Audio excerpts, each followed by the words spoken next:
Have you tried various exercise and nutrition programs only to fail in the end? I have a reason as to why this probably happened. That's exactly what I'm going to talk about in today's episode.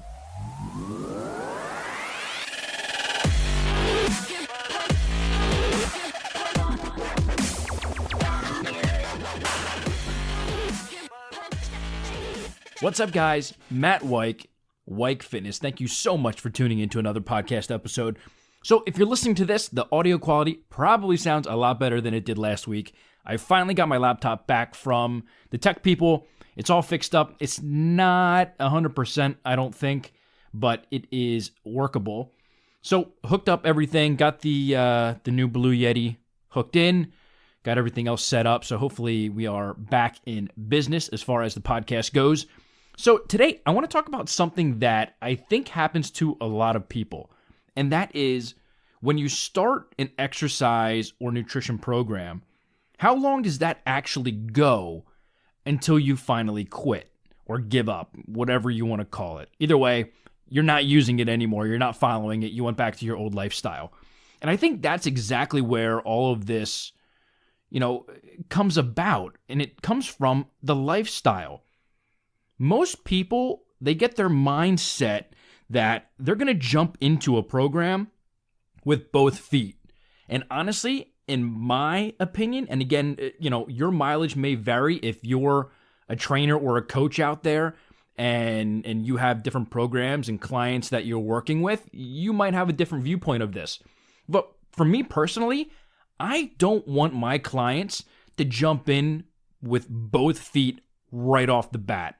And why I say that is because it's such a shock to your life, your lifestyle, and how you go about your day that most people find they aren't able to adhere to all the changes that are necessary for their nutrition to jump into, a multiple day per week exercise program where, maybe they're working out Monday, Tuesday, Thursday, Friday, or Monday, Wednesday, Friday, and they're just not used to exercising that many days per week or even exercising at all.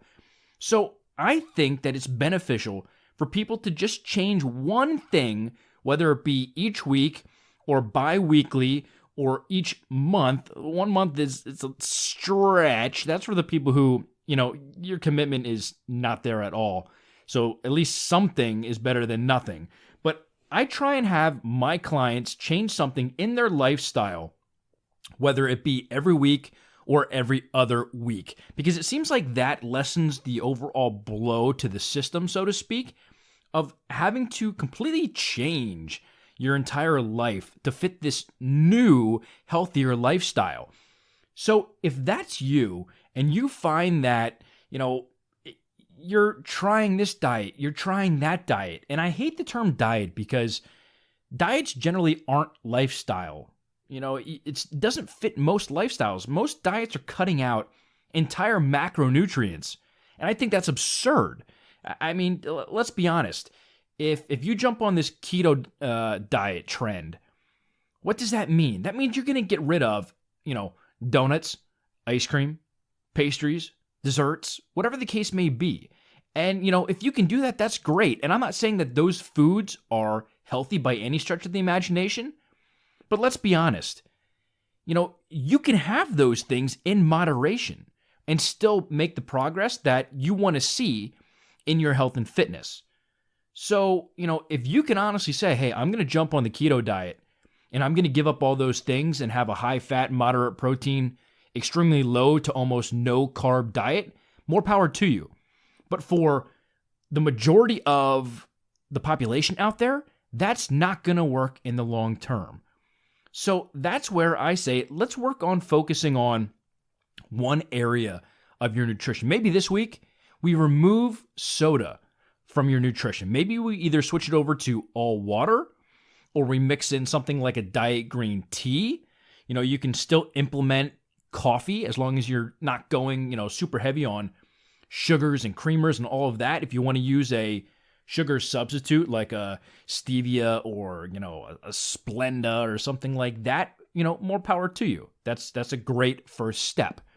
Maybe from there, the second week, you remove the junky snack items that you're used to consuming maybe around 2 or 3 o'clock at work. If you're eating a bag of chips or cookies or a muffin or a donut or something like that, maybe you remove those and you replace them with a healthier option. And, that's how you go about this. It's baby steps. Remember, the tortoise always beats the hare in the story. It's the same thing with changing your lifestyle to make it more health conscious. Don't jump in with both feet, because if I give you a program where you're exercising 5 days a week, you're incorporating weights and cardio, you're changing your diet, you're actually lowering your calories to a deficit where, it's cohesive to actually losing weight, you're going to get so overwhelmed. You're going to, hate the food choices because you're removing all of the stuff that you're used to consuming, and you're completely flipping the switch, just like turning, the lights on and off. It's that immediate thing where people, not only do they not like change, but adhering to something when the switch has to happen that quickly is just not a good long-term play in the end. So for that reason, that's why I try to have all of my people just kind of dip their toes in, put one foot in the water before they actually put the second and eventually take that jump in. So that's really the only thing that I wanted to talk about on this episode, because I think a lot of you might be in that situation that I described in the intro where you're trying all these different things. You're trying all of these new fad diets and all of these different exercise programs that you're seeing in these health and fitness magazines, and you want to emulate them, and you want to be like the models that are, being shot for these photos on the pages of these magazines, or your favorite Instagram models, whatever the case may be. The fact of the matter is, that's their lifestyle, and that's cool. More power to them. But, they get paid for how they look. Most of us, that's not the case.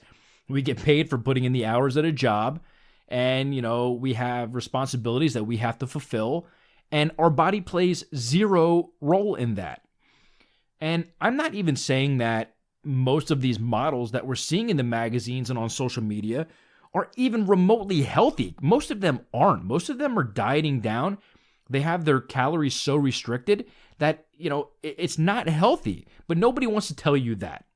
So you're not an athlete. Maybe you are, depending on who's actually listening to this, but for most of you, you're probably not an elite athlete. You're not playing at a collegiate or a professional level, and that's cool. That's, the upper echelon of where people take their athletic abilities.